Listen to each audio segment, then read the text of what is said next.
Hi friends, welcome to my channel. ఇక రత్నం అయితే అపూర్వ వైపు చేతిని చూపించి ఇక వెంటనే ఆ చెయ్యిని అయితే కృష్ణప్రసాద్ వైపు చూపిస్తుంది. ఇక అది చూసి ఒక్కసారిగా కృష్ణప్రసాద్ షాక్ అయిపోయి, నా వైపు చూపిస్తున్నావేంటి, నువ్వు ఎవరో కూడా నాకు తెలియదు అని అంటూ ఉంటాడు కంగారుగా.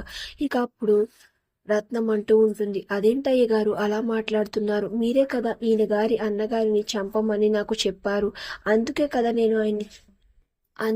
నేను ఈయన అన్నగారిని చంపాను, అలా మాట్లాడుతున్నారేంటయ్యా అని రత్నం తెగ నటించేస్తూ ఉంటుంది. ఇక దాంతో శరశ్చంద్ర నిజం అనుకుని కోపంతో ఊగిపోతూ, యూ బ్లడీ ఇడియట్ అని కృష్ణప్రసాద్ అయితే చెంప మీద కొడతాడు. దాంతో కృష్ణప్రసాద్ అయితే శోభాచంద్ర ఫోటో దగ్గర అయితే పడతాడు. ఇక అక్కడికి కూడా శరశ్చంద్ర వచ్చి శోభాచంద్ర టేబుల్ కి వేసి తలని 2 సార్లు కొడతాడు. ఇక దాంతో ఆగకుండా మళ్ళీ చెంప మీద కొట్టడంతో కృష్ణప్రసాద్ అయితే కింద పడిపోతాడు. ఇక మీరా చెర్రి అయితే వదులు మావయ్య వదులు, ఆయన్ని వదిలే అన్నయ్య వదిలే అని వేడుకుంటూ ఉంటారు.